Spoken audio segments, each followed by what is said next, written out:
তারপর এক ভাই এই 3 বছর হয়েছে পুকুর পরে মারা গেছে। আর ওরা অ্যাক্সিডেন্ট করলো আজকে? হ্যাঁ। ওরা যাইতেছিল কোথায় মূলত? ওরা যাইতেছিল কিরাতপুর যাইতেছিল। কিসের জন্য?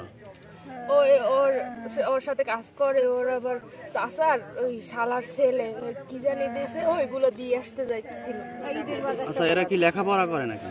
2 ভাই, ছোট 2জন লেখাপড়া করে আর বড় ভাই চাকরি করে ঢাকায়। ওর পরিবারে আছে কে কে? ওরা ওই বড় ভাইয়ের এক বউ আছে আর এই 2 আর কি 3 ভাই আর ওর আম্মু আব্বু। বাবা কি করে? ওই রাঙামাটি আর কি ডেলি কাজ করে। এখন তো ওর পরিবারে শক্ত বলতে এরকম কোনো গার্ডিয়ান নাই নাকি? সব চলে গেছে? বড় ওই ভাই ছিল যে আর কি সংসারের যাবতীয় সকল দায়িত্বই পালন করত। আর ইলমা না বলতে বড়জনের নাম শুভ, মাঝজনের নাম শান্ত আর ছোটজনের নাম নাদি।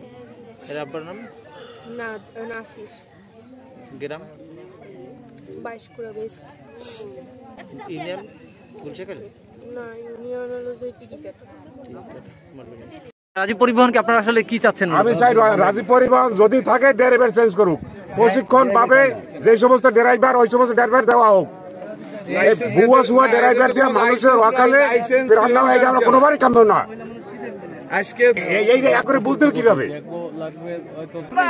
আচ্ছা, এই রাজীব পরিবহনের ব্যাপারে আপনারা একটু বলেন কি আমাদের? রাজীব পরিবহন এখান থেকে উঠাই দেওয়াই ভালো, আমাদের লাইন না থাকাই ভালো। আমাদের এই লাইনে আমরা রাজীব পরিবহন চাই না। আমাদের এই লাইনে আমরা রাজীব পরিবহন চাই না। আমাদের এই লাইনে যদি 20টা দুর্ঘটনা ঘটে, 20টার ভিতরে আপনার 18টা ঘটে রাজীব পরিবহনের। আমরা চাই না আমাদের এই লাইনে রাজীব পরিবহন থাকুক। রাজীব পরিবহন এই জায়গায় চাই না। এখন সম্ভবত আমরা যে এই গাড়িটা পাইছি এইভাবে অনেক ছাড় দেওয়া হয়েছে, এখন সম্ভবত এটা জ্বালাই দেওয়া উচিত আমাদের। এত বেশি হয়ে গেছে আমরা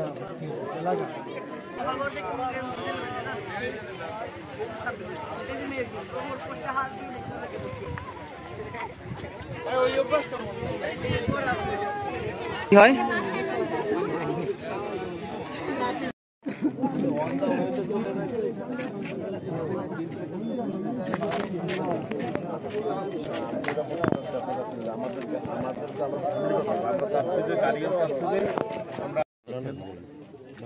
এখানে ওই যে আপনার সকাল অনুমান 8:15টার দিকে এই ঢাকাগামী যে রাজীব পরিবহন, এটার সাথে যে একই মোটরসাইকেলে 3 জন আপন 3 ভাই আরোহী, এরা কেরাতপুরের দিকে যাইতেছিল। মুখোমুখি সংঘর্ষ, এটুকু জানতে পারছি। আমরা এসে দেখলাম, আমিও যা দেখলাম আপনার তো তাই দেখলেন। এখন কি অবস্থা, মানে এই যে লাশ কি করবেন আসলে? এখন আইনি প্রক্রিয়া যেটা আছে সেটাতেই যাচ্ছি আমরা। লাশ কি পোস্টমর্টম যাবে? জি, পোস্টমর্টমের দিকে যাচ্ছে। আর এই যে গাড়ি জব্দ হবে, গাড়ি নিয়ে যাবো আমরা, মামলা হবে সড়ক পরিবহন আইনে।